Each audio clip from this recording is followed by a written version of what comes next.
अस्सलाम वालेकुम। Programme night addition में हम आपको खुशामदीद कहते हैं। नाज़रीन, मुल्क का सियासी मंजरनामा एक बार फिर से नून लीग के गिर्द घूमता नजर आ रहा है, लेकिन नून लीग ने लंदन को अपनी सियासत का महवर बनाया हुआ है। पंजाब हुकूमत की जानिब से नवाज शरीफ की जमानत में मनसूखी के बाद नून लीग में अब दो आरा सामने आ रही हैं। ज़रा ये दावा करते हैं कि जमानत मनसूखी के बाद नवाज शरीफ ये चाहते हैं कि वो वतन वापस आ जाएं, क्योंकि वो अपने नाम के साथ भगौड़ा या इश्तिहारी नहीं लगवाना चाहते हैं। लेकिन शहबाज शरीफ समेत ख़ानदान के जो दीगर लोग हैं, अफराद हैं, उनकी ये राय है, वो ये मशवरा दे रहे हैं कि नवाज शरीफ को पहले मुकम्मल इलाज करवाना चाहिए, उसके बाद वतन वापसी की राय इख्तियार करनी चाहिए। जबकि अभी नून लीग के पास अदालत जाने का भी ऑप्शन मौजूद है और नवाज शरीफ को वहां से भी रिलीफ मिल सकता है। बहरहाल नवाज शरीफ की वतन वापस आने की जिद पूरी होती है या फिर नून लीग जो है ये कानूनी ऑप्शन का इस्तेमाल करती है, इसका तो जल्द पता चल जाएगा। लेकिन पंजाब हुकूमत इस मामले पर एक क्लियर डायरेक्शन में जो है ना वो चल रही है, नजर आ रही है। कल जब पंजाब हुकूमत ने फैसला किया कि वो जमानत में तौसी जो है वो नहीं देंगे नवाज शरीफ को, उसके बाद पंजाब हुकूमत ने आज नवाज शरीफ के खिलाफ कार्रवाई के लिए वफाकी हुकूमत को एक खत भी लिख दिया है। वज़ीर कानून पंजाब राजा बिशारत ये कहते हैं कि नवाज शरीफ के खिलाफ मुतल्लिका अदालत और ट्रायल कोर्ट में विफाक जाएगा। वफाकी हुकूमत को अब मरासला भिजवा दिया है, अब वो कार्रवाई के लिए आगे इकदाम करेंगे। अगर कानूनी तौर पर बात की जाए तो जमानत मनसूखी के फैसले के बाद नवाज शरीफ वतन वापस आने के पाबंद तो हैं, लेकिन क्या नवाज शरीफ वतन वापस आएंगे या अदालत से मजीद वो रिलीफ लेंगे, अदालत का दरवाज़ा खटखटाएंगे। जबकि लंदन में नून लीग के जो रहनुमा हैं ये अहम जो है ना वो मशावरत भी कर रहे हैं, मशावरती इजलास भी हो रहे हैं। इंजीनियर अमीर मकाम समेत दीगर अहम रहनुमा इस वक्त लंदन में मौजूद हैं। कहा यह जा रहा है कि नून लीग हुकूमत के खिलाफ अपोजिशन को इकट्ठा करने का भी जो है वो प्लान कर रही है, जबकि पार्टी की जानिब से मार्च में सियासी सरगर्मियाँ तेज़ करने के फैसले भी हो रहे हैं। शहबाज शरीफ वतन वापस पहुंचकर JUI के सरबराह मौलाना फजलुर रहमान, पाकिस्तान पीपल्स पार्टी के चेयरमैन बिलावल भुट्टो समेत दीगर जो अपोजिशन रहनुमा हैं उनसे मुलाकातें भी करेंगे। लेकिन क्या नून लीग एक बार फिर से अपोजिशन को एक प्लेटफॉर्म पर इकट्ठी कर पाएगी? इस सारी सूरत हाल पर सबसे पहले मैं बात करूंगी, ब्यूरो चीफ लंदन मेरे साथ है, इसके बाद थोड़ी देर में हमें ज्वाइन करेंगे राना तनवीर हुसैन, मुस्लिम लीग नून के सीनियर रहनुमा। लेकिन लंदन से क्या खबरें हैं, क्या वहाँ पर मशवरे दिए जा रहे हैं नवाज शरीफ साहब को? सीनियर रहनुमा वहाँ पर मौजूद हैं। Bureau chief London Ghulam Hussain Awan ने मुझे ज्वाइन किया, बहुत शुक्रिया गुलाम हुसैन आपका। गुलाम हुसैन, अब दो तरह की जो है ना वो आरा सामने आ रही हैं। नवाज शरीफ के ख़ानदान वाले क्या ये मशवरा दे रहे हैं कि आपको यहाँ पर रहकर अपना पहले इलाज करवाना चाहिए, फिर वापस जाना चाहिए, और नवाज शरीफ साहब ये कह रहे हैं कि मैं वापस जाना चाहता हूँ, मैं अपने नाम के साथ इश्तिहारी भगौड़ा नहीं लगवाना चाहता। लंदन में हो क्या रहा है, क्या मशवरे दिए जा रहे हैं नवाज शरीफ साहब को? बहुत शुक्रिया आपका शाजिया, बिल्कुल ठीक कहा आपने। और जब ये फैसला पंजाब गवर्नमेंट ने ज़मानत की मनसूखी का किया तो उसके बाद जो है वो तमाम साफ़ियों ने जो है वो शरीफ फैमिली का और स्पेशली मियां नवाज शरीफ का मौक़िफ़ जानने की कोशिश की कि अब वो क्या करेंगे। तो जब हमने उनके बेटे से मौक़िफ़ जानने के लिए रब्ता किया तो उन्होंने हमें एक टेक्स्ट मैसेज उसके रिप्लाई में भेजा जिस पे लिखा हुआ था कि मियां नवाज शरीफ जो है वो इस फैसले से सख्त जो है वो नाखुश हैं और वो चाहते हैं कि वो फौरी तौर पर जो है वो वतन वापस जाएं और अपने नाम के साथ किसी सूरत भी जो है वो प्रोक्लेम फंडर या इश्तिहारी का जो है वो नहीं लगवाना चाहते।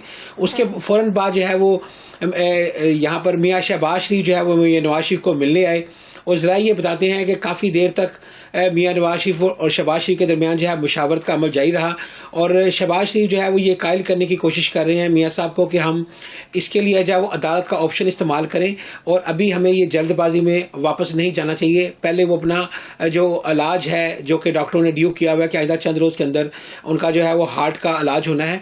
तो इस हवाले से फिर जो हमें फैमिली ज़ाहिर ने बताया कि शरीफ फैमिली के जो दीगर अफराद हैं वो भी मियां नवाज शरीफ को इस बात पे कायल करने की कोशिश कर रहे हैं, जैसे कि उनकी वालदा भी यहाँ पर हैं, कि वो अपना पहले इलाज कराएं और कानूनी ऑप्शन इस्तेमाल करें। अगर पंजाब गवर्नमेंट ने ऐसा कोई फैसला बकौल इनके कि ये एक सियासी दबाव के तहत किया गया है जो कि ठीक नहीं है, फिर हमारी डॉक्टर के बाद कोई राय बदली अभी हमारी इतलात ये है, आज अभी ताज़ा तरीन के जैसा कि अमीर मकाम से भी उनकी बातचीत हुई है, इसके अलावा आइंदा चंद रोज़ के अंदर जो है वो पाकिस्तान से मुस्लिम लीगी रहनुमा को लंदन तलब किए जाने का इम्कान है, जिनसे जो सीनियर रहनुमा हैं उनमें शाहिद खाकान अब्बासी, एहसन इकबाल भी का भी नाम लिया जा रहा है, फिर ये ख्वाजा आसिफ का भी, ताकि ये लोग यहाँ पर लंदन में आएँ और मियाँ नवाज शरीफ से जो है हतमी मुशावरत करें। जिसके बाद जो है वो नून लीग कुछ ये भी सुनने में आ रहा है कि वो मार्च के अंदर जो एहतजाजी तहरीक मुमकिन तौर पर चलने जा रही है तो एक तरफ ना कि उसका हिस्सा बनने की सीनियर रहनुमा वहां पहुंच रहे हैं, मुशावरत करेंगे, ये सब चीजें तो एक तरफ, लेकिन एक दूसरी चीज जो सबसे ज्यादा इंपॉर्टेंट है कि अगर उनका इलाज वहां पर हो रहा है तो जाहिर है उन वहां के डॉक्टर्स की मुशावरत के बगैर तो वो ट्रैवल नहीं करेंगे। सबसे बड़ा सवाल ये है कि वहां के डॉक्टर्स इन्हें इजाजत देंगे ट्रैवल करने की, और अगर फिर भी ये जबरदस्ती करना चाहें तो जाहिर है डॉक्टर्स तो फिर यही कहते हैं ना, अगर आपने ट्रैवल करना है तो इस पर अगर कुछ ऐसी सूरत हाल होती है तो जिम्मेदार आप लोग होंगे। तो डॉक्टर्स की मशावरत भी तो जरूरी है। डॉक्टर्स क्या कहते हैं, डॉक्टर अदनान क्या कहते हैं? देखिए, डॉक्टर्स की जो रिपोर्ट है, जो डॉक्टर लॉरेंस हैं और डॉक्टर अदनान, इनकी जो रिपोर्ट है वो पंजाब गवर्नमेंट को जो जमा कराई गई है उसमें यही लिखा गया है कि इनका मियाँ साहब का यहाँ पर इलाज होना अभी बाकी है और ये ट्रैवल नहीं कर सकते। इसके अलावा जो है और भी दूसरी बातें भी लिखी हुई हैं कि अगर इनका इलाज जो है वो मज़ीद डिले किया गया तो इनको जो है वो इनकी ज़िंदगी को खतरात भी हो सकते हैं। ये सारी चीज़ें जो हैं वो उन रिपोर्ट्स के अंदर मैंशन है जो कि पंजाब गवर्नमेंट को जमा कराई गई हैं। लेकिन डॉक्टर अदनान का ये कहना था कि ये तमाम रिपोर्ट्स देखने के बाद जो ज़मानत की मनसूखी है उसमें उसको ये किया जा रहा है कि सियासी इंतकाम जो है वो मियाँ साहब से लिया जा रहा है, वगरना ये जो रिपोर्ट्स हैं वो पढ़ के देखा जा सकता है कि मियाँ नवाज शरीफ का इलाज भी होना बाकी है और डॉक्टर जो है उनको ट्रैवल का मशवरा भी नहीं दे रहे। लेकिन मियाँ नवाज शरीफ जो है वो फिर फैमिलीज राय ये बार बार कह रहे हैं कि मियाँ नवाज शरीफ इस बात पर मिसर है कि अगर मेरी जो है वो ज़मानत इस तरह मुझे इश्तिहारी करार दिया गया तो मैं बहुत बहुत शुक्रिया। गुलाम हुसैन मेरे साथ थे, अब मुझे ज्वाइन किया है मुस्लिम लीग नून के सीनियर रहनुमा राना तनवीर हुसैन साहब ने। अस्सलाम वालेकुम, बहुत बहुत शुक्रिया राना साहब आपका। राना साहब, जब से कल ये पंजाब हुकूमत ने फैसला किया कि नवाज शरीफ साहब को ज़मानत में तौसी नहीं देनी है, फिर उन्होंने कहा जी हम इश्तिहारी करार देने के लिए इनको अदालत जाएंगे। आज पंजाब हुकूमत ने विफाक को ख़त भी लिख दिया है कि इनके खिलाफ कार्रवाई की जाए। तो क्या नवाज शरीफ साहब ने इतना ज़्यादा इसको अपने असाब पे सवार कर लिया है कि उनके आगे उनकी सेहत अब कोई मायने नहीं रख रही है? वो अपनी सेहत को बिल्कुल एक साइड पर रख के अब ये सोच रहे हैं कि पाकिस्तानी सियासत में उनके नाम के साथ इश्तिहारी लग जाएगा, उनको भगौड़ा करार दे दिया जाएगा। सेहत है तो सब कुछ है, तो वो अपनी सेहत को तरजीह क्यों नहीं दे रहे हैं? क्यों पाकिस्तान आना चाहते हैं अपना इलाज करवाए बगैर? अब शाजिया, अगर आपको याद हो, आप जब मियाँ नवाज शरीफ साहब सख्त बीमार थे, बड़ी क्रिटिकल कंडीशन थी, जब सर्विसेज हॉस्पिटल में वो एडमिट थे, तो उस वक्त भी जब ये बात हुई कि जी वो बाहर उन इलाज के लिए जाएं क्योंकि यहाँ उनकी जो बीमारियाँ हैं उनका कोई पाकिस्तान में ट्रीटमेंट नहीं है। अगर समझने की कोशिश की जाए तो असल में इशू ये है कि यहाँ वो इलाज मुयसर नहीं है, या वो इक्विपमेंट है नहीं है, या वो है नहीं इनके यहाँ प्रोसीजर कि वो उनका इलाज, उनकी बीमारियों का इलाज कर सकें। तो इसलिए उस वक्त मियाँ साहब ज़िद थे, अगर आपको याद हो तो उस वक्त सारी फैमिली ने, हत्ता कि वालदा ने आखिर में आके उनको मनाया कि आप हर सूरत बाहर जाएँ, इलाज करवाएँ। उस वक्त भी वो किसी सूरत नहीं जाना चाहते थे। वो 3 दफ़ा प्राइम मिनिस्टर रहे हैं, उनका एक बहुत बड़ी पार्टी, पाकिस्तान की पार्टी के सरबराह हैं, और उन्होंने बहुत, यही तो मैं पूछ रही हूँ, इतनी तगोदौ के बाद अगले गए इलाज के लिए, तो फिर आप आना क्यों चाहते हैं? फैमिली कह रही है रुके, वो कहते हैं नहीं मैं अगर इस किस्म देखें, अगर हाँ हमारी उस वक्त पार्टी की भी और उनकी फैमिली की भी यही रिक्वेस्ट थी, अब भी यही रिक्वेस्ट होगी कि वो अपना इलाज कराएं। लेकिन जहाँ तक वो मियाँ साहब की सोच क्यों इस किस्म की उनके जहन में आती है, एक तो खैर उनका एक अपनी सोच है कि मैं पाकिस्तान में रहूं, पाकिस्तान के लोगों में, अपने अवाम में रहूं, तो उस वक्त भी उनकी यही स्टेट ऑफ माइंड था। अभी जो बात हुई है तो मेरा ख्याल है कि इनकी जो इन्होंने जिस तरह का ये काम कर रहे हैं, जिस तरह रिफ्लेक्ट करती है इनकी एक्शन से चीज़ें, इनकी सोच रिफ्लेक्ट करती है। अगर वो इस किस्म के बयानात देंगे कि हम नहीं इनकी ज़मानत देते या ज़मानत कैंसिल करते हैं, और फिर लेकिन आप लोगों के पास एक कानूनी तौर पर ऑप्शन तो है ना, आप दरवाज़ा तो खटखटा सकते हैं ना। वो कोई आखिरी या हतमी फैसला अगर उनका हो है भी, लेकिन आप लोगों के ऑप्शंस तो खत्म नहीं हुए ना, अभी आप स्टिल जा सकते हैं कोर्ट में। पहले भी तो कोर्ट से इजाज़त मिली आप लोगों को। नहीं शाजिया, बिल्कुल बिल्कुल आपने सही कहा। हमारी तो यही राय है ना, मियाँ शहबाज शरीफ साहब या उनकी फैमिली, जिस तरह आपने अभी अपने ब्यूरो चीफ की लंदन से बात सुनी, पार्टी की भी यही राय है कि वो अपना इलाज करवाएं और अदालत में जाएं और वहाँ पे अपने सारे केस सामने रखें। पहले भी अदालत ने रिलीफ दिया था, अभी भी हमें इंशाल्लाह उम्मीद है कि अदालत रिलीफ देगी जब उनकी रिपोर्ट्स हैं। उनके डॉक्टर लॉरेंस की अभी आपने रिपोर्ट का जिक्र किया आपके ब्यूरो चीफ ने, और डॉक्टर अदनान की भी सारी रिपोर्टें यहाँ हैं। तो उन्होंने ये भी कहा कि वो अभी नहीं ट्रैवल कर सकते, जा नहीं सकते, तो उनका रहना लंदन में ज़रूरी है। लेकिन आप लोग कहते हैं सारी रिपोर्ट्स भेजी हैं, समझ में नहीं आ रहा कि किन बुनियादों पर पंजाब हुकूमत ने ये फैसला किया है। अगर डॉक्टर अदनान भी कह रहे हैं रिपोर्ट सारी भेजी हैं, अता तारड़ साहब भी कहते हैं सारी रिपोर्ट्स भेजी हैं, आप डॉक्टर लॉरेंस का भी बता रहे हैं सारी रिपोर्ट्स अगर भेज दी गई हैं और उनमें वाकई ये कंडीशन है कि वो ट्रेवल नहीं कर सकते हैं, इलाज के बगैर वो यहाँ से नहीं जा सकते हैं, उनकी हालत ठीक नहीं है ट्रेवल के लिए, तो फिर समझ में नहीं आ रही इन्होंने क्यों ये पंजाब हुकूमत ने ये फैसला किया। इवन इनके तो अपने वजीर अभी सवाल उठा रहे हैं कि टेस्ट रिपोर्ट से चेक करवा ली जाए, वो भी मशकूक हो सकती हैं मिली भगत से। देखिए इनकी जो मेरा ख्याल है इनका अपना जो ज़हनी कैफियत है इनकी गवर्नमेंट की या इनके जो करता धरता लोग हैं, उनकी मेरा ख्याल ज़हनी कैफियत चेक ज़रूर करानी चाहिए। कि मुझे समझ नहीं आती कि सारा जहान ये कहते हैं, एक तरफ इनका अपना जो वो शौकत खानम का डॉक्टर था फैसल, जिसको बहुत वो अपने काबिल एतमाद प्राइम मिनिस्टर समझते हैं, उसको भी उन्होंने भेजा और उन्होंने भी सारा चेक किया, तो उन्होंने कहा कि जी वाकई ये बात दुरुस्त है कि वो क्रिटिकल कंडीशन में है। और कैबिनेट में उन्होंने कहा, अब इनको जब ये स्टेज आई है तो उस वक्त आके इनको ख्याल आया कि हमने इसको ज़मानत देनी नहीं है, कैंसिल करनी है। तो मैं समझता हूँ कि ये अजीब मखमसे में है ना। तो ये एक तरफ तो कहते हैं जी हाँ वाकई इनकी क्रिटिकल कंडीशन है, अभी उनकी हेल्थ मिनिस्टर, उनकी पंजाब गवर्नमेंट, उनके अपनी prime minister including prime minister उस वक्त यही कंफर्म करते थे कि उनकी हालत वाकई क्रिटिकल है। तो मुझे समझ नहीं आती कि ये इन बातों से ज्यादा कॉन्फिडेंट होना चाहिए कि अगर जो रिपोर्ट्स भेजी हैं पंजाब हुकूमत उन रिपोर्ट्स को नहीं मान रही है, फिर आखिर अदालत पे तो आप लोग वो रिपोर्ट्स पेश करेंगे ना, फिर तो आप लोगों के पास एक बड़ा दरवाजा खुला है, आप लोगों को तो भरपूर इस पे यकीन होना चाहिए। फिर इंशाल्लाह ताला आप देखेंगे कि हमें यही हम कह रहे हैं कि हमें अदालत में ज़रूर जाना चाहिए, ये हमारे पास ऑप्शन है। और जो रिपोर्ट्स हैं उस बेस पे इंशाल्लाह हमें ज़रूर इंसाफ और रिलीफ मिलेगा।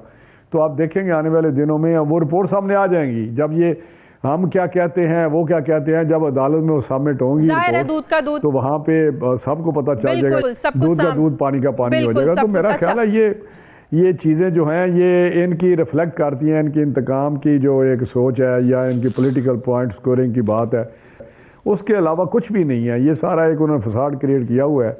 अच्छा राना साहब, इसके अलावा आखिरी सवाल का जवाब दे दें। मार्च में पाकिस्तान पीपल्स पार्टी तो भरपूर एक एहतजाज का प्लान बनाए हुए है, लोगों को इकट्ठा करना, इजलास, जलसे, जुलूस, क्या नून लीग की भी ये स्ट्रेटजी है या नून लीग चाहती है कि एक बड़े प्लेटफॉर्म पर तमाम ऑपोजिशन पार्टियों को इकट्ठा किया जाए इस हुकूमत के खिलाफ एहतजाज के लिए? मौलाना साहब का तो साथ किसी ने दिया नहीं, लेकिन क्या आप लोग कोई ऐसा कोशिश कर रहे हैं कि मार्च में अगर आप लोग निकलना चाहते हैं, जो कहा जा रहा है कि नून लीग भी एहतजाज करना चाहते हैं इस हुकूमत की पॉलिसीज़ के खिलाफ, तो कोई है ऐसा प्लेटफॉर्म जहाँ पर आप ऑपोजिशन जमातों को दावत दे रहे हैं? जी मैं एक तो शाजिया थोड़ा मैं करेक्ट कर दूं कि मौलाना साहब का किसी ने साथ नहीं दिया, वो नाराज हैं आप लोगों से, हम क्लियर कर चुके। नहीं वो नाराज नहीं है, ये आपको लगता है। मेरी बात सुन लेना, मैं थोड़ा एक्सप्लेन पहले भी 2-4 दफ़ा मैंने किया है कि जब मौलाना साहब ने अनाउंस किया तो उसके बाद हमने रिक्वेस्ट की, जब हमें उन्होंने अप्रोच किया कि हमें एक तो अपना प्लान बताएं और दूसरा ये बताएं जो टाइम आपने फिक्स किया है हम समझ जाएं ये टाइम मुनासिब नहीं है, हमें 2-3 महीने दें ताकि हम अपने वर्कर्स को, लोगों को मोबिलाइज़ कर सकें। तो वो ज़िद रही, ये सारी बातें आपको पता है मीडिया के ज़रिए चलती रही, प्रेस कॉन्फ्रेंस होती रही, लेकिन आखिर में ये फ़ैसला हुआ कि हम आपके साथ हैं, बिल्कुल तावन करेंगे और वहाँ पे इस्लामाबाद तक जाएंगे और इस्लामाबाद वहीं एक जलसा होगा और जलसे के बाद हम आगे, हमें आपका क्या प्रोग्राम है उसके बाद धरने में नहीं बैठेंगे। तो आगे मैं जाकर वहाँ अपनी पार्टी का, अपने शूरा का या एग्जेक्टिव का या जो भी उनका फोरम है बड़ा, वो बुलाऊंगा, वहाँ मैं मशवरा करूँगा फर्दर क्या करना है। तो इसलिए हमें उस वक्त जितनी हमने बात उनसे की, जितनी हमारी कमिटमेंट थी वो हमने निभाई, क्योंकि वो उनका अपना एक प्रोग्राम था, किसी को उन्होंने कोई इन डिटेल नहीं बताया था। अभी भी हम चाहते हैं कि मार्च में ज़रूर हो, और लेकिन हम ये चाहते हैं कि सारे एक प्लेटफार्म से हम करें और बैठ के अगर एक ऐसा एहतजाज करें जो रिजल्ट ओरिएंटेड हो, जिससे कोई नतीजा खेज बना सके हम, ताकि हम इस दफ़ा निकलें तो जो वहाँ इस बार ऐसा हो, क्योंकि इससे पहले ऐसा नहीं हुआ कि जब ऑपोजिशन इकट्ठी हुई है उससे कोई नतीजा निकला हो जो ऑपोजिशन चाहती रही है। इसका मतलब पहली दफा आप लोग ऐसी कोशिश करने जा रहे हैं। पहले भी एपीसी होती रही, कोई नतीजा नहीं निकलता रहा, मौलाना साहब ने इकट्ठा किया, कोई नतीजा नहीं निकला। निकलेंगे तो इंशाल्लाह ताला नतीजा निकलेगा इंशाल्लाह ताला। बहुत बहुत शुक्रिया, बहुत शुक्रिया राना तनवीर हुसैन मेरे साथ है, मुस्लिम लीग नून के सीनियर रहनुमा। नाज़रीन, मुझे प्रोग्राम में एक ब्रेक लेनी है, वापस आते हैं वक्फे के बाद।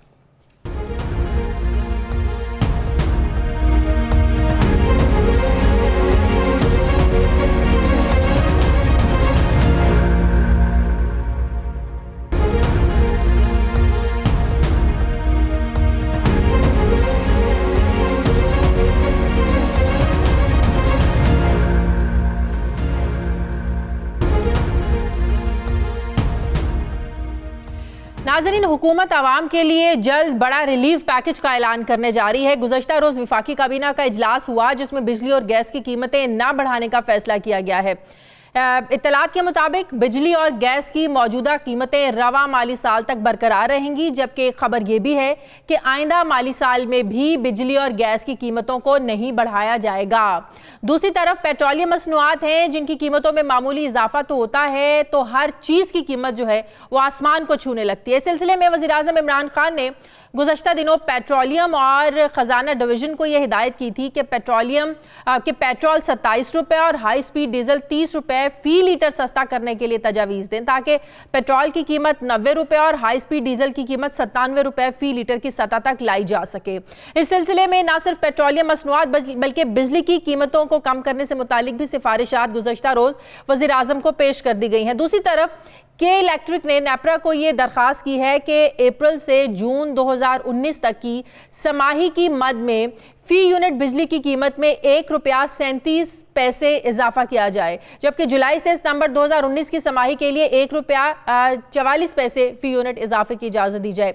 नेपरा इस दरख्वास्त की समाअत जो है 4 मार्च को करने जा रहा है, लेकिन कराची वाले भी पुरुमीद हैं कि रिलीफ पैकेज में कराची को भी शामिल किया जाएगा और उन्हें भी बिजली के जो बिल हैं उनमें रिलीफ शायद मिलेगा। महंगाई के सताए अवाम के लिए 160 अरब के जिस ग्रैंड पैकेज का कहा जा रहा है, इसमें पेट्रोलियम मसनूआत की कीमतों में फौरी तौर पर 15 रुपये फ़ी लीटर तक की कमी की जाएगी, जबकि बिजली की मद में 80 और गैस में 68 अरब के रिलीफ जो है ना वो देने का ऐलान किया गया है। दूसरी तरफ ये भी इत्तलात हैं कि हुकूमत इंटरेस्ट रेट में कमी पर भी गौर कर रही है और तवक्को की जा रही है कि नई जो पॉलिसी होगी जो आइंदा महीने आएगी इसमें 50 बेसिस पॉइंट्स कमी की जाएगी। इस वक्त इंटरेस्ट रेट 13.25% है, जो खित्ते में बहुत ज़्यादा है। इसकी वजह से जहाँ स्टॉक मार्केट में कारोबार शदीद मंदी का शिकार है, वही इक्तिसादी सरगर्मियां भी हैं ज़ाहिर है फिर सुस्त रवि का शिकार हो जाती हैं, क्योंकि इस बुलंद शरह सूद पर कर्ज लेना सनतकारों के लिए इंतहाई मुश्किल हो जाता है, जबकि शहबाज शरीफ इसे पाकिस्तान की मईशत का 9/11 करार दे रहे हैं, क्योंकि इसकी वजह से निजी शोबे के कर्ज लेने में 70% कमी आई है। अगर हम मौजूदा हुकूमत के गैर मुल्की कर्ज को देखें तो वो 11,000 अरब रुपए हो चुके हैं। तरसीलात ज़र में इजाफा हुआ है, जबकि IMF प्रोग्राम के तहत ज़र मुबादला के ज़खायर का हदफ भी हमने हासिल कर लिया है। रवा माली साल में ज़र मुबादला का हदफ 11 अरब 20 करोड़ डॉलर था, जबकि स्टेट बैंक के ज़खायर में इस वक्त 12 अरब 20 करोड़ डॉलर है, जो कि 3 माह की दरामदाद के लिए काफ़ी है। सबके बावजूद महंगाई है जिससे अवाम परेशान है, और हुकूमत जिस रिलीफ पैकेज का सोच रही है वो आता है तो इससे अवाम को कितना रिलीफ मिलेगा और हमारी मईशत पर इसका कितना असर पड़ने जा रहा है, इस सारी सूरत हाल पर मैं बात करूँगी। मुझे ज्वाइन किया हमारे मुआशरात मुजम्मिल असलम साहब ने। अस्सलाम वालेकुम, बहुत शुक्रिया मुजम्मिल साहब आपका। मुजम्मिल साहब, जैसे कि मैंने भी कहा, हर कोई जानता है कि इस हुकूमत के लिए इस वक्त सबसे बड़ा जो चैलेंज है वो महंगाई का है। सब जानते हैं जब ये हुकूमत आई थी उस वक्त अफरात ज़र की जो शरह थी तकरीबन 4% थी, जो 18 महीनों में 14.6% तक पहुंच गई है।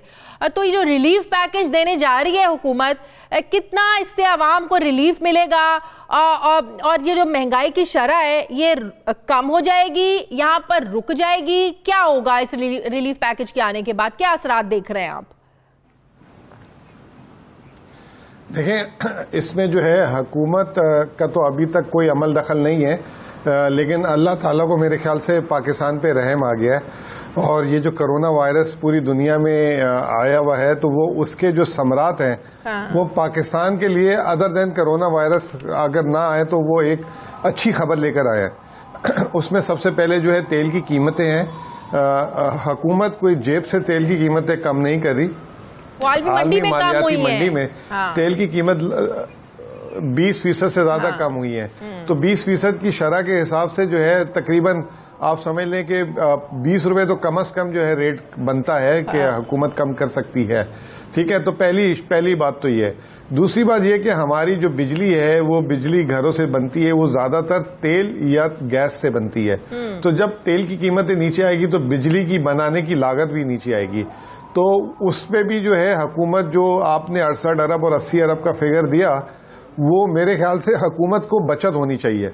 अगर वो बचत नहीं हो रही तो वो सवाल उठता है कि क्यों नहीं बचत हो रही, जब आपकी लागत जो है बिजली बनाने की कम है तो वो, और जो रॉ मटेरियल यूज हो रहा है वो गिर रहा है उसकी कीमत, तो आपकी लागत कैसे अपनी जगह बरकरार है। बिल्कुल। तीसरी चीज ये कि देखें, शरह सूद जो है हमारा वो जो है इस साल माली साल का लगभग 45% हुकूमत के अखराजात का हिस्सा है। 2900 अरब रुपए लगभग हुकूमत जो है सिर्फ सूद की मद में अदायगी कर रही है। अच्छा, यही अगर जब हम इसाक डार साहब के साल पे चले जाते हुकूमत पे, अगर 6.25% सूद होता तो हमारा ये अखराजात सिर्फ 1400 अरब रुपए होते। तो हर 1% से जो है लगभग आप समझ लें कि 200 अरब रुपए हुकूमत को इजाफी सूद में अदायगी करनी पड़ती है। अच्छा, एक और बात बताइए, जो हुकूमत बिजली और गैस की कीमतों में कमी की बात को भी पता है, सब जानते हैं कि आईएमएफ का हमेशा एक प्रेशर रहा है एनर्जी कीमतों में इजाफे के हवाले से। अभी भी जब ये ऐलान हुआ, जब ये हुकूमत फैसला करने जा रही थी, तो ये भी खबरें आई कि आईएमएफ नाराज हुआ कि आप इतनी कीमतें कम नहीं कर सकते। तो आपको क्या लगता है कि ये एतमाद में लेकर किया जा रहा है, और अगर एतमाद में लेकर आईएमएफ वालों को नहीं किया जा रहा तो फिर आईएमएफ प्रोग्राम पर इसका क्या असर पड़ेगा? क्योंकि एक प्रेशर तो रहा है उनका हमेशा। देखें, आईएमएफ की डिमांड जो है वो कभी भी बिजली की कीमतें नहीं है। आईएमएफ की डिमांड है ये जो गर्दिशी कर्जा है इसको ख़त्म करने की बात कर रहे हैं।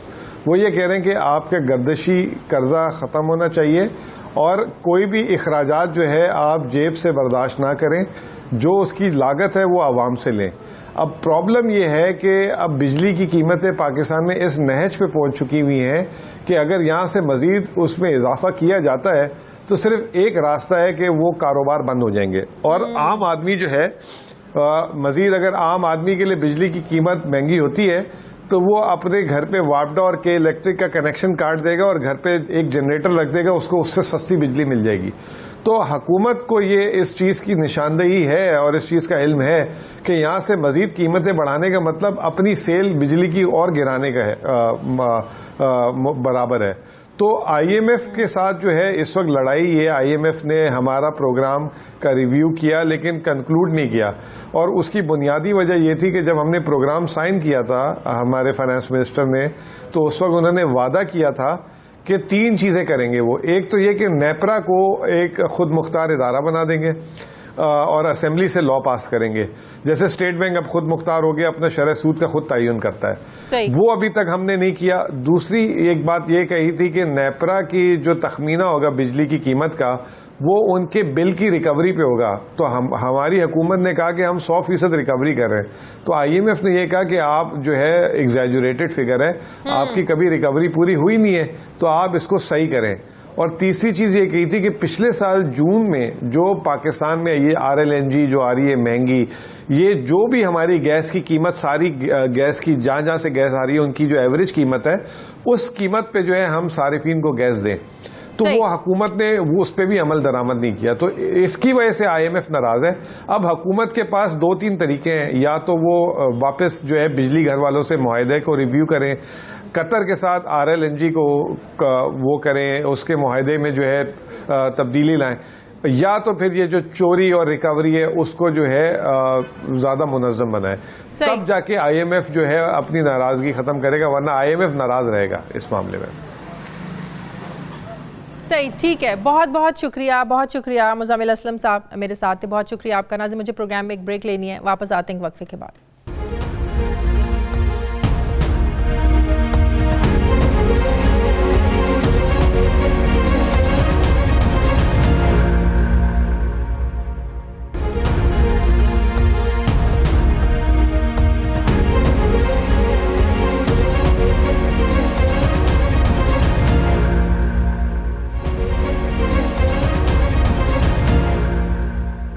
नाजरीन, भारत का दारुल हुकूमत दिल्ली जल रहा है। शहर में इंतहा पसंदों का राज है। मुसलमानों को चुन चुन कर निशाना बनाया जा रहा है और अब तक 23 अफराद जान से जा चुके हैं और 200 से ज्यादा अफराद जख्मी हैं। 3 दिनों में मुसलमानों की अमलाक को बेइंतहा नुकसान पहुंचाया गया है। उनके घरों को, दुकानों पर हमले किए गए हैं, इन्हें नजर आतिश किया गया। मुस्लिम खवातीन और नौजवानों की तरफ से सोशल मीडिया पर मदद की अपील की गई तो फिर मोदी सरकार ने सोशल मीडिया पर ही पाबंदी लगा दी। कशीदा सूरत हाल की कवरेज पर मामूर सहाफियों से पूछा गया कि वो हिंदू हैं या मुसलमान, और अगर मुसलमान वो कह दें तो बदतरीन तशद्दुद उनका मुकद्दर ठहरा। गोया दुनिया की सबसे बड़ी जमहूरियत में मुसलमान होना जुर्म बन गया है। सिर्फ यही नहीं बल्कि मोदी हुकूमत ने एक मौके पर मीडिया ब्लैकआउट भी कर दिया ताकि दुनिया को जलता हुआ भारत और हिंदू इंतहा पसंदी जो है वो दुनिया ना देख सके। अवाम और खासकर मुसलमान घरों में मैसूर होकर रह गए हैं। बाज़ इलाकों में कर्फ्यू भी लगाना पड़ा, जबकि दिल्ली के वज़ीर आला अरविंद केजरीवाल ने फौज की तैनाती का भी मुतालबा किया है। सूरत हाल इंतहाई कशीदा है, खौफ के साए हैं। दिल्ली में नफरत किया कब और कैसे लगी, इसकी वजह बज़ाहिर वो मतनाज़ शहरियत कानून ही है जिसके खिलाफ कई हफ्तों से शाहीन बाग में पुरअमन धरना जारी था। बीजेपी, आरएसएस, शिवसेना और दीगर इंतहा पसंदों को ये एक आंख नहीं भा रहा था और ये सूरत हाल उस वक्त मजीद खराब हुई जब ट्रंप के दौरे से पहले हुक्मरान जमात बीजेपी के एक रहनुमा कपिल मिश्रा ने एक इश्तियाल अंगेज बयान दिया कि अगर 3 दिन के अंदर धरना खत्म न हुआ तो हम सड़कों पर उतरेंगे और फिर दिल्ली पुलिस की बात भी नहीं सुनेंगे। जब कपिल मिश्रा ने ये बयान दे रहे थे वो तो दिल्ली पुलिस के अफसर उनके साथ ही खड़े थे, लेकिन भारतीय पुलिस वालों की ढिठाई देखें कि आज इस मसले पर जब भारतीय हाईकोर्ट में समाअत हुई तो पुलिस हुकाम साफ मुकर गए कि उन्होंने कपिल मिश्रा का ये बयान सुना ही नहीं और ना ही उन्होंने ये वीडियो देखी। इंतहा पसंद जमातों और तंजीमों के कारकुनों के अलावा उनके रहनुमा भी हिंदुत्व के रंग में रंग चुके हैं। भारतीय रियासत हिमाचल प्रदेश के वज़ीर आला जयराम ठाकुर ने साफ साफ कह दिया है कि भारत में सिर्फ वही रहेगा जो भारत माता की जय ये कहेगा, ये नारे लगाएगा। ऑपोजिशन रहनुमा सोनिया गांधी ने दिल्ली की बिगड़ती सूरत हाल पर भारतीय वजीर दाखिला अमित शाह से इस्तीफा देने का मुतालिबा किया है। दूसरी तरफ हमें वजीर आज़म इमरान खान का अक़वाम मुत्तहिदा में वो खिताब भी याद आ रहा है जिसमें उन्होंने दुनिया को खबरदार किया था कि भारत में इंतहा पसंदी को ना रोका गया तो एक बार ये जिन अगर बोतल से निकल आया तो खून रेजी खतरनाक हद तक बढ़ जाएगी। और हम देख रहे हैं कि इसमें हर गुजरते दिन के साथ शिद्दत आ रही है। मकबूजा कश्मीर में आर्टिकल 370 के खात्मे का आगाज था और आज भारत के 20 करोड़ मुसलमान भी अपने आप को महफूज ख्याल नहीं कर रहे हैं। 2 कौमी नजरिया एक बार फिर से सच साबित हो गया है। भारत की एक और तकसीम की आवाजें भी बुलंद हो रही हैं। इस तमाम सूरत हाल पर मैं बात करूंगी। मुझे ज्वाइन किया है जनरल रिटायर्ड नईम खालिद लोधी साहब ने। अस्सलाम वालेकुम, बहुत बहुत शुक्रिया जनरल साहब आपका। जनरल साहब, वैसे तो पूरे भारत में मुसलमानों की जिंदगी जो है वो अजेरन बनी हुई है, लेकिन दिल्ली में जो पिछले 2-3 दिन से हो रहा है, जिस तरीके से मुसलमानों को निशाना बनाया जा रहा है, इवन जो हिंदू भी होता है उस पर भी अपना शक दूर करने के लिए कहते हैं कि हमें बताओ तुम हिंदू हो या मुसलमान हो। ये सब कुछ तो हो रहा है, काफी अरसे से हो रहा है। कश्मीर में हमें पता है कि क्या भारत कर रहा है मुसलमान कश्मीरियों के साथ। ट्रंप की मौजूदगी में दिल्ली के ये फसाद, बल्कि वहां के तो लोग मुसलमान कह रहे हैं ये गुजरात एपिसोड 2 है। ट्रंप की मौजूदगी में ये इंतहा पसंद क्या मैसेज देना चाह रहे हैं? जी देखिए, वो आप किसी को कोट कर रही थी कि अगर ये जिन बोतल से निकल आया, तो अगर मगर की बात नहीं है, असल में ये जिन बोतल से निकल आया है। और जिस डगर पे भारत की हुकूमत ने चलाया है अपने आप को, अब इससे आगे हालात उनके कंट्रोल में नहीं रहेंगे, क्योंकि एतमाद एक ऐसी चीज़ है कि इसको बनाने में बहुत टाइम लगता है। ये जब बिगड़ जाए तो दोबारा इसको बहाल करना बहुत मुश्किल होता है। जो हिंदुस्तान की अक़लियतें हैं उनके एतमाद को सिर्फ ठेस ही नहीं पहुंची बल्कि उसको चूरा चूरा कर दिया गया है। और अगर ये समझे कोई कि ये एतमाद वो जल्दी बहाल कर लेंगे किसी तरीके से, ये मुमकिन नहीं है। अब बात यह है कि उन्होंने ना सिर्फ ये कि अपने आप को बहुत ख़तरनाक रास्ते पर डाला है, इस पूरे खित्ते के लिए एक मुसीबत खड़ी कर दी है। क्योंकि बात यह है, जब मैं कह रहा हूँ ये रुकने वाला काम नहीं है, इसका जो स्पिल ओवर है, जो इसके असरात हैं इर्द गिर्द के मुल्कों पर पड़ेंगे और सबसे ज़्यादा जो मुल्क मुतासर होगा वो पाकिस्तान है। हाँ। जब हम कहते हैं कि हमें इस चीज़ को उजागर करना चाहिए तो कुछ लोगों का ख्याल है कि ये उनका अंदरूनी मामला है, हमें इसमें कोई रखना अंदाजी नहीं करनी चाहिए। मेरा ख्याल ये तासर गलत है। बात यह है कि हम में से बहुत सारे ऐसे लोग हैं जिनके ख़ानदान वहाँ बसते हैं। जब बंटवारा हुआ था कुछ ख़ानदान उधर रह गए थे, उसके अलावा ये पाकिस्तान जो है पूरे ये बरसगीर पाक व हिंद से कटे हुए एक जगह है और ये एक अलग मुल्क है, दो नजरिए के ऊपर कायम हुआ है। तो ये अपने आप को किसी भी तरीके से अलग नहीं कर सकता, इसलिए कि एक तो मैंने बताया कि खूनी रिश्ते वहाँ मौजूद हैं, दूसरा ये कि इसके असरात बहरहाल हमारे ऊपर पड़ने हैं, और तीसरा ये कि इस्लाम भी हमें कोई इस बारे में कोई हदायत देता है। तो मैं ये समझता हूँ कि पाकिस्तान के कांधों पर बहुत हैवी रिस्पॉन्सिबिलिटी है। बहुत अच्छे ट्वीट किए हैं वज़ीर आज़म ने, हम उनको सलूट करते हैं। उन्होंने सही अवाम की जो है वो उसको आईना है जो कुछ उन्होंने बोला है। साहब एक और बात बताएं, अभी रिसेंटली सब जानते हैं दिल्ली इस तरीके से बीजेपी को शिकस्त हुई, केजरीवाल की सरकार की वहां पर हुकूमत है। क्या वजह है कि केजरीवाल जो सरकार है, ये आम आदमी पार्टी उन्हीं की हुकूमत है, वो हालात को क्यों कंट्रोल नहीं कर पा रहे हैं? तो क्या ये समझा जाए कि हिंदू तबका, चाहे वो बीजेपी से हो या आम आदमी पार्टी से हो, मुसलमान उनको एक आंख नहीं भाते? इसमें तो ये तो बात साबित हो गई है ना। लेकिन मैं ये कहूँगा कि हिंदुओं में भी वहाँ पर चूंकि आपको पता है हुकूमत मेजॉरिटी अभी एक्सट्रीमिस्ट किस्म की हुकूमत है और एक्सट्रीमिस्ट हिंदू लेकर आए हैं। लेकिन ये भी आपने देखा होगा कि जो सिविल सोसाइटी है हिंदुस्तान की, वहाँ से बड़ी सेन आवाज़ें भी, बड़ी अच्छी आवाज़ें भी आ रही हैं जो इसकी मुखालफत कर रही हैं, और दो वो दबे दबे अल्फाज में, क्योंकि उनकी मेजॉरिटी नहीं है। तो हिंदुओं में भी ऐसे लोग हैं, दालित साहब उनके खिलाफ है, सिख देख रहे हैं ये मामला क्या हो रहे हैं, और मुसलमान तो मुकम्मल तौर पर मुतनफ़र हो चुके हैं। तो अभी ये मसला हमें बैनुल-अक़वामी तौर पर तो उठाना ही है, ये हमारी ही जिम्मेदारी बनती है, मेन स्पीरहेड हमने करना है। और ये बार बार ये कहने की ज़रूरत नहीं है कि दुनिया का ज़मीर को क्या हो गया, दुनिया का ज़मीर क्यों सो गया, OIC को क्या हो गया। भाई जो हमने करना है वो करें। एक तो UN सिक्योरिटी काउंसिल में इस चीज़ को लेकर जाएँ, उठाएँ, चाइना की मदद से और दोस्त मुल्कों की मदद से, तुर्की है और भी हो सकता है मुल्क आपका साथ दे, और उनको इन्वोक करें, उनको बताएं कि ये इतना बड़ा सानिया होने वाला है कि अगर हमने इसका सद्देबाब अभी ना किया तो ये यहाँ पर एटम बम मौजूद की आग जो बीजेपी सरकार ने अब लगा दी है इंडिया में, ये कहाँ लेके जाएगी भारत को? अब ये तो जो इसका मंतकी इंजाम है वो तो भारत के बंटवारे में ही होगा, ये तो नजर आ रहा है। मुसलमान तो किसी सूरत में वो खुद भी नहीं अब रहना चाहेंगे, और उन्होंने बता दिया है एक्सट्रीमिस्ट हिंदुओं ने कि वो इनको रखना भी नहीं चाहते। वो समझते हैं कि पाक करना है। उन्होंने बिल्कुल बता दिया कि हमारा दो कौमी नजरिया बिल्कुल दुरुस्त था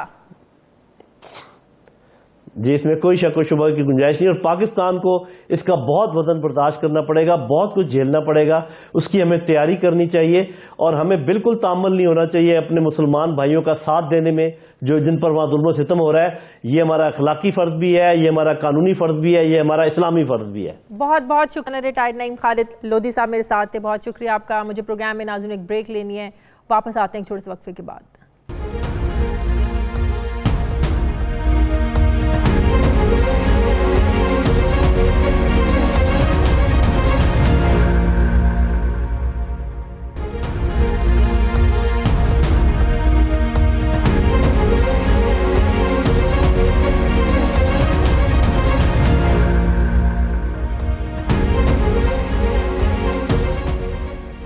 नाजरीन, दुनिया भर में कोरोना वायरस की तबाहकारियां जारी हैं। पाकिस्तान में भी कोरोना वायरस के 2 केसेस सामने आ चुके हैं। कहा यह जा रहा है कि कराची के रिहायशी याहिया जाफरी में कोरोना वायरस की तस्दीक हुई है।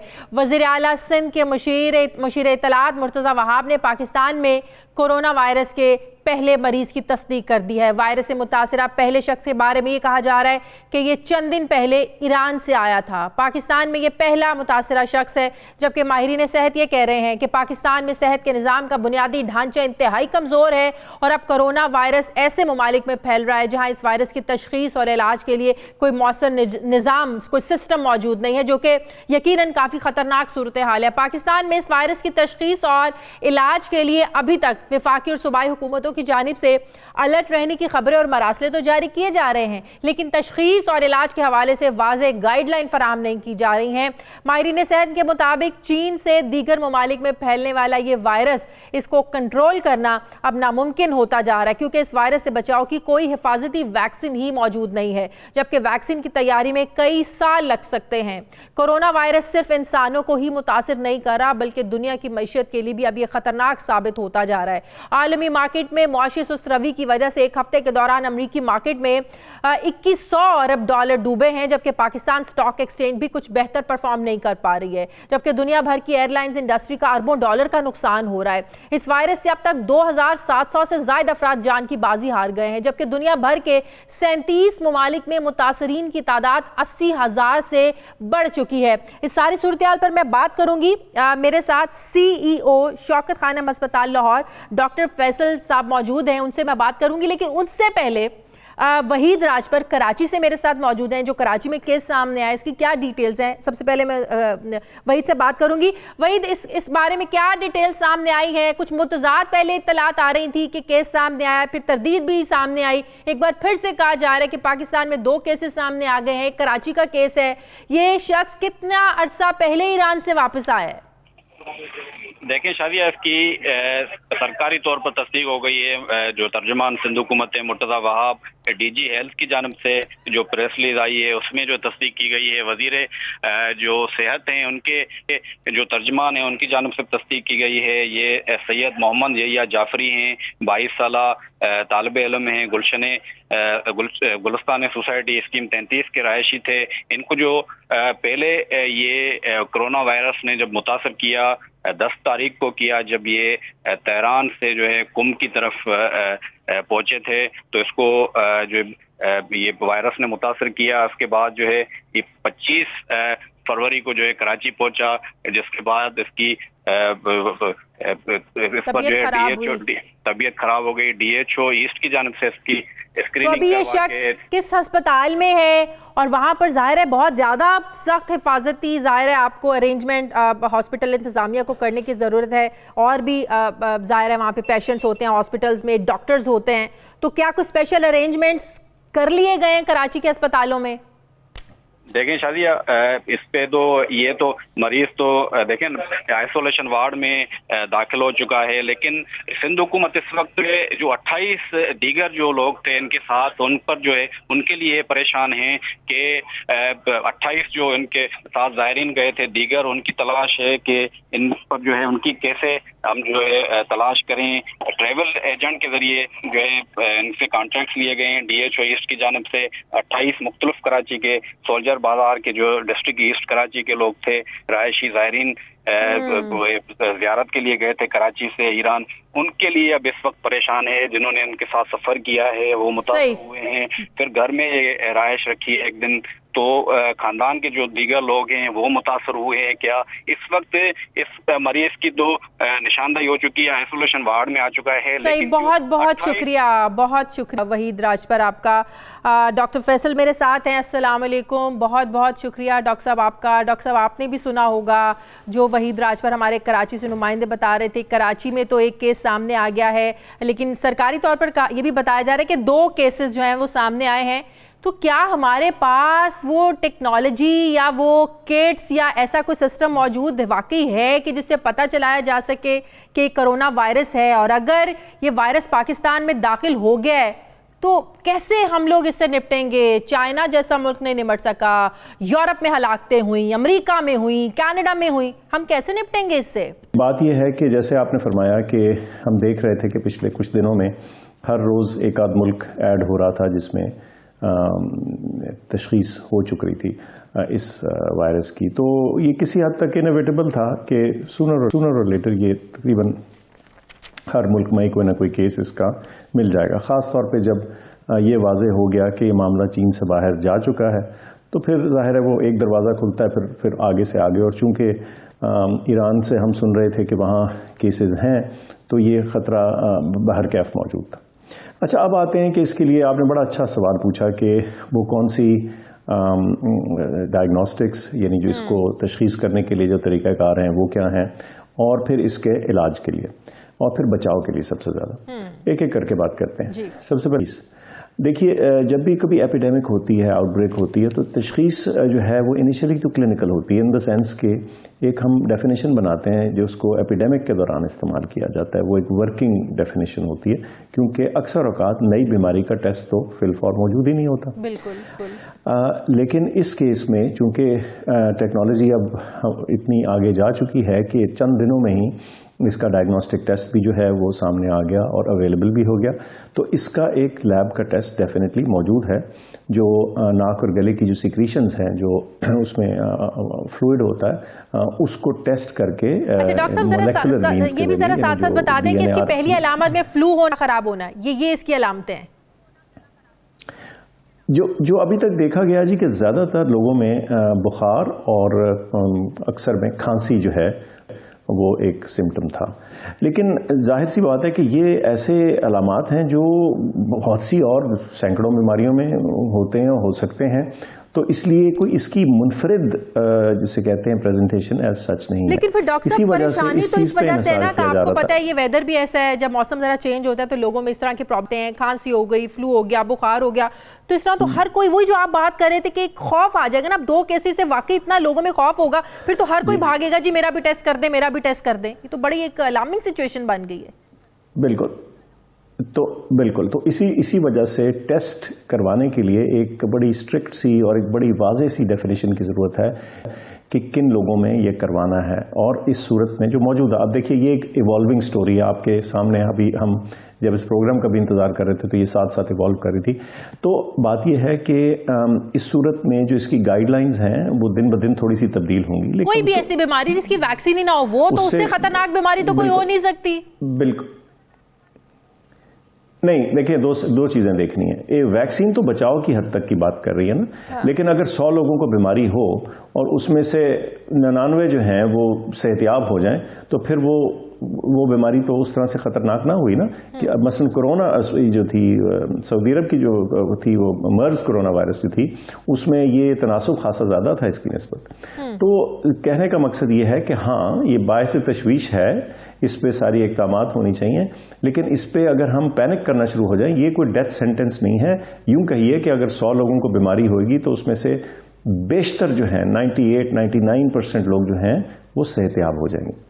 लेकिन फिक्र जो है वो ये है कि इसका फैलाव जो है उसको रोकने के लिए क्या इक़दामात है। और इसी वजह से एयरपोर्ट्स, जी बिल्कुल, एयरपोर्ट्स पे जो पोर्ट्स ऑफ एंट्री हैं, वो ताफ्तान में जो बॉर्डर क्रॉसिंग है उस पर स्पेशल इक़दामात किया गया है, वहाँ पूरी टीम्स भिजवाई गई हैं जो हर आने वाले का टेम्परेचर भी ले रहे हैं, उनसे सवाल जवाब भी कर रहे हैं और ज़रूरत पड़ने पे उनको। अच्छा डॉक्टर साहब, एक और बात बताइएगा, ये भी कहा जा रहा था कि जो ऐसे वायरस होता है उन जगहों पर अगर आपका मौसम गर्म हो गया है तो नहीं ठहरता है, उसकी लाइफ नहीं रहती उस वायरस की, तो अब यहाँ पे मौसम बदल रहा है, तो क्या ये बात दुरुस्त है कि मौसम जैसे जैसे बदलेगा ये वायरस खुद मर जाता है?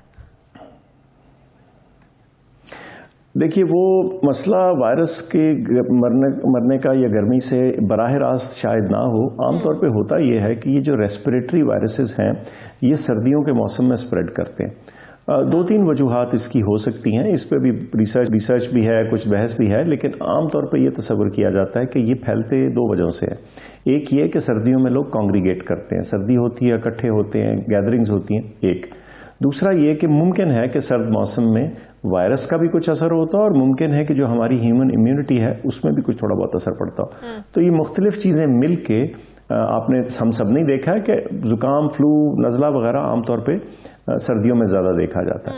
अच्छा, अब इस चीज को मद्देनजर रखते एक और बात आगे बढ़ने से पहले ये बात दुरुस्त, ये वायरस जो है वो जानवरों से इंसानों तक पहुंचा है। वो जो एक वीडियो भी वायरल हुई थी कि किस तरह वुहान मार्केट में, आपको भी पता है वहाँ हर तरह का तो जानवर खाया जाता है, तो जानवरों से इंसानों में पहुंचा है, ये बात दुरुस्त है? देखें, जो कोरोना वायरसेस हैं उसका जो मेन रिजर्वॉयर है वो तस्वर किया जाता है, ये साइंसी बात है, तस्वर किया जाता है कि वो बैट यानी चमगादड़े हैं।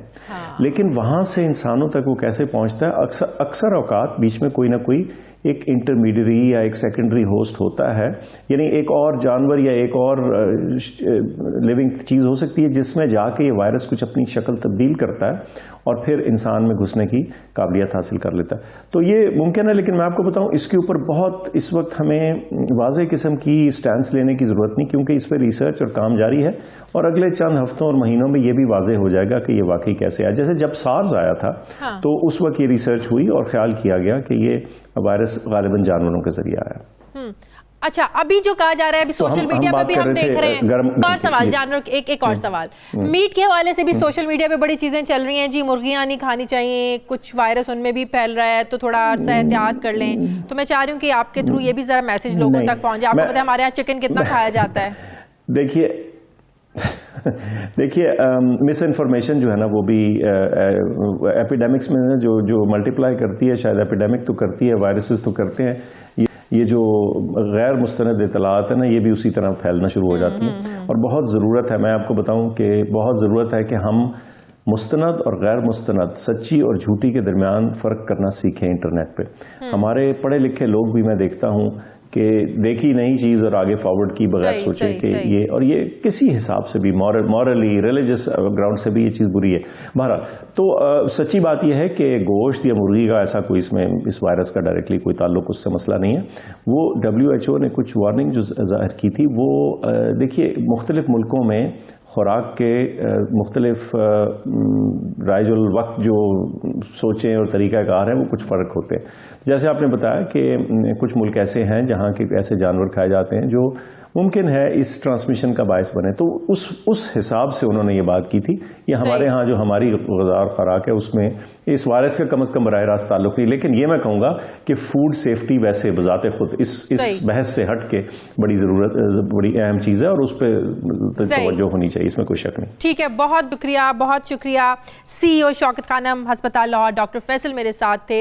नाज़रीन, हमारे आज के प्रोग्राम का एडिटोरियल, लेकिन उससे पहले हम यही दुआ करते हैं कि अल्लाह ताला इस वबा से सबको महफूज रखे। पाकिस्तान में 2 केसेस सामने आए हैं, जिन लोगों में तशखीस हुई अल्लाह ताला उनको सेहतयाब करे। हमारे आज के प्रोग्राम का एडिटोरियल नाज़रीन वो ये भी एक अफसोसनाक वाक़या पेश आया है लाहौर के सफारी पार्क में, जहां पर शेरों ने हमला करके एक 18 साला नौजवान को हलाक कर दिया। सफारी पार्क इंतज़ामिया के मुताबिक ये जो नौजवान था बिलाल, ये घास काट रहा था कि उस दौरान शेरों ने इस पर हमला कर दिया, जिसमें इस नौजवान की जान चली गई। नौजवान की हलाकत का आज सुबह 10 बजे पता चला। बच्चे के लवाहिकीन ने सुबह सफारी पार्क इंतज़ामिया से जब रब्ता किया कि उनका बच्चा 2 रोज़ से लापता है, कुछ पता नहीं चल रहा है, वो पार्क में बच्चे को तलाश करना चाहते हैं, तो फिर तलाश करने पर पार्क से इंसानी जिस्म के बास टुकड़े मिले, जबकि कटी हुई घास और दरांती जैसे घास काटी जाती है वो भी मिली। इंतज़ामिया के मुताबिक सफारी पार्क में इस वक्त 39 शेर हैं और ये इल्म नहीं है कि किस शेर ने इस नौजवान पर हमला किया। पुलिस के मुताबिक नौजवान पर शेरों के हमले का वाक़या 2 रोज़ पुराना है। मरने वाला नौजवान अठवाल गांव का रिहायशी था और इसका चचा सफारी पार्क में भी मुलाजिम था। बिलाल जंगला फलांग कर घास काटने पार्क में आया था, लेकिन ये भी बताया जा रहा है कि जो शेरों का जंगला है ये अंदर से 18 फुट और बाहर से 12 फुट ऊंचा है। ऊपर खारदार तारें भी लगी हुई हैं। इतना बुलंद जंगला फलांग कर बासानी अंदर जाना अब ये भी मुमकिन नहीं लगता। फिर इस वाक़े के खिलाफ लवाहिकीन ने सफारी पार्क के दफ्तर में तोड़ फोड़ की, एहतजाज किया, ड्राइविंग रोड पर एहतजाज किया। पुलिस और फ्रांसिक एजेंसी ने नौजवान की बाक़ियात तहवील में लेकर अब इन्वेस्टिगेशन तो शुरू कर दी है, जबकि वज़ीर आला पंजाब उस्मान बुज़दार ने 24 घंटों में रिपोर्ट भी तलब कर ली है। सवाल ये है कि नौजवान शेरों के जंगले के अंदर कैसे गया, उस वक्त इंतज़ामिया कहाँ थी, उस वाक़े की हर पहलू से यकीनन इन्वेस्टिगेशन होनी चाहिए ताकि फिर ऐसा कोई अफसोसनाक वाक़या पेश ना आए। नाज़रीन, ये था हमारा आज का प्रोग्राम के लिए फ़ीडबैक ज़रूर दीजिए। अपना ख्याल रखिएगा। मेरी आपसे मुलाकात होगी कल। मुझे इजाज़त दीजिए। अल्लाह हाफ़िज़।